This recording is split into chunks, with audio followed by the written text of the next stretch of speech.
So this is Hamlet. This is the book version. Coming to you straight out of my kitchen because I need a little bit of space to be able to use props sometimes if needed, and to show you like how the characters would do something on a stage. So Hamlet is one of William Shakespeare's most famous plays. Some performances are as short as 3.5 hours, and some have been closer to 6 hours, which is a lot. So Hamlet is a drama and a tragedy. So it's a play, and the word tragedy should tip you off that it is not happy. It is not a happy ending. When Hamlet opens, something tragic has just happened in the kingdom of Denmark. Hamlet's father, King Hamlet, has died. And not only has he died, but Hamlet's mother has married her husband's brother within a couple weeks of the king's passing. So when this happens, Hamlet is justifiably pretty ticked off, right? Like, wouldn't you be mad if one of your parents died and your other parent was remarried within a couple weeks? Weeks?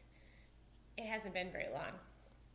So this has happened, and when the story starts, Act 1, Scene 1, we are in front of the castle, and there are the guards there, Bernardo and Francisco, and they come in, then Horatio and Marcellus come in as well, and they're talking about something that they have seen in the last couple weeks. Sorry, my daughter's in here. And they keep saying, like, we've seen something, and they're kind of nervous about it. And Marcellus says, Horatio says, 'tis but our fantasy, and will not let belief take hold of him. Touching this dreaded sight, twice seen of us, therefore I have entreated him along with us to watch the minutes of this night, that if this apparition come, he may approve our eyes and speak to it. So they've been seeing a ghost. That's a very fancy way of saying, we've been seeing a ghost, and if we see the ghost again, we should talk to it. So, enter the ghost. So this is on a stage, remember, like you generally in the Globe Theater. We don't know how the ghost would have been portrayed in Hamlet's era in the 1500s. When my students do it, usually they have the ghost dressed in white or some kind of shimmer material to differentiate him from the other people. The ghost comes in, he does not say anything. The guards bicker about who to talk to it. The ghost leaves. The ghost comes back on the stage, and Horatio wants Marcellus to touch it as well, but Horatio is talking to it, and he says, "Speak of it, stop and stay, stop it, Marcellus." And Marcellus says, "Shall I strike at it with my partisan? Like, shall I hit the ghost with my sword?" But then it disappears, and so they discussed, and they said, King Hamlet needs to know. So that's Act 1, Scene 1. Okay, Scene 2, we're introduced to the king, Claudius, and the queen, Gertrude, and Hamlet comes in, and he is like the most emo, angry teenager that you can imagine. And the queen, his mother, asked, "Why seems it so particular with thee?" And we get that very teenager, angsty, sarcastic, "Seems, madam? Nay, it is not. I know not seems. 'Tis not alone my inky cloak, good mother, nor customary suits of solemn black, nor windy superstition of forced breath, nor the fruitful river in the eye, nor the dejected heavior in the visage, together with all forms, moods, shapes of grief, that can denote me fully. These indeed seem, for they are actions that a man might play, that I have within which passes show, these but the trappings in the suit of woe." So he is quite somber here, and he's really upset. And the king kind of tries to explain to him that grief is a part of life and that you should probably go back to college and kind of leave us alone. And the queen says, no, I pray thee stay with us. Go not to Wittenberg. But the king would like him to go. And then following that, like around line 30, we have a monologue by Hamlet. And again, a monologue is different than a soliloquy. A monologue is a very long speech given by a character, a solo character, and it can be given to a group of people. It can be given to one other person. It can be given alone. But the difference between a soliloquy and a speech, or a soliloquy and a monologue, is that a soliloquy, even if there are characters on the stage, they can't hear a soliloquy because it is the character's innermost thoughts. It's almost like he is confessing to the audience, right? So they can hear them, but the other characters on stage are not privy to what is happening with a soliloquy. So, a little different there. Okay, Hamlet sees his friends, Horatio. Horatio tells him that there's a ghost. Hamlet is like, I don't believe you. Marcellus is like, my lord, he was there. So Marcellus backs him up.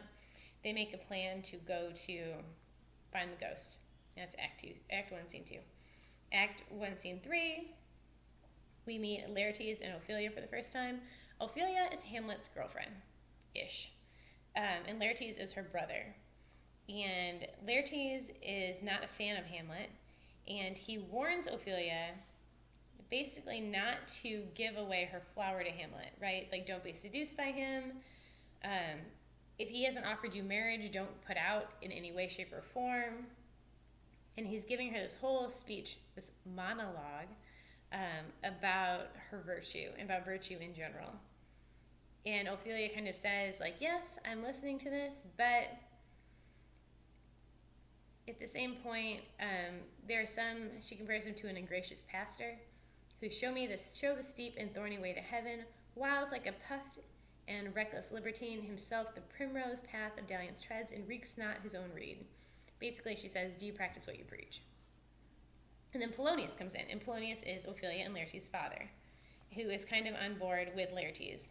And he would like Ophelia and Hamlet to get married, but at the same time, he is warning her about staying pure and keeping up her honor at the same time. So that is that.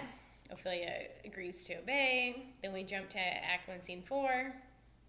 And this is all the guards again, but with Hamlet. And the ghost comes in. And Hamlet is not sure if he wants to go with the ghost. He kind of waffles back and forth. He says, Horatio warns him that it could be somebody from hell. Side note, even though the story takes place in the Reformation, right, in Reformed England, Protestant England, it has a lot of Catholic belief, and the Catholics believed that in a place called Purgatory. And Purgatory is a place between like heaven and hell. And it's a place that you go before you can go to heaven. And so in the Catholic belief system, it wasn't unheard of that there would be these spirits or ghosts that were trapped in the middle, kind of like a gray area, right? Like a no-fly zone. They're not bad enough to go to hell, but their souls weren't purified enough to go to heaven. And that's where they kind of assume that the king is, like he's in purgatory for some reason. But also they're kind of afraid he could be sent from the devil. But Hamlet, the ghost beckons to him, and then Act 1, Scene 4 ends with Hamlet leaving the stage with the ghost. The next scene is the ghost and Hamlet, where the ghost talks to him, and he tells him that he is doomed to walk the earth, and for the day confined to fast and fire, so the foul crimes done in my days of nature are burnt and purged away, and for that I am forbid to tell the secrets of my prison house. And he asks Hamlet to avenge his murder, and murder says, murder! And ghost says, yes, murder most foul, as in the best it is, but in this foul, strange, and unnatural. And Hamlet is shocked. He is mad enough his dad died, he did not know he was murdered. And how was he murdered, you may ask? Well, the king was asleep under a tree, and his brother came, and he poured poison into the king, I'm asleep. And his brother came in, and he poured poison in the king's ear, thus seeping into his brain and killing him in his sleep.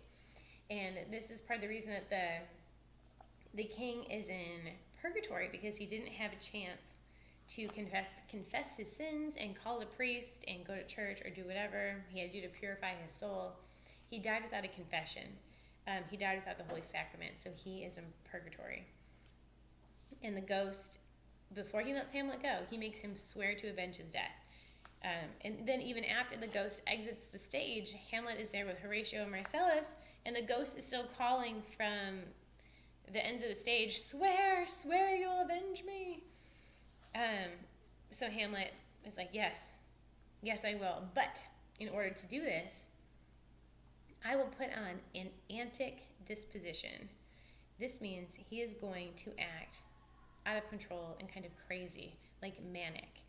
And that way, if he's acting just completely off the wall, the king and other people won't pay attention that really what he's doing while he's acting crazy is he's investigating the murder. Pretty smart, huh? And that is how Act 1 ends, and I'm going to take out my retainer so I can give you a much clearer Act 2 and 3. All right, see you in a second.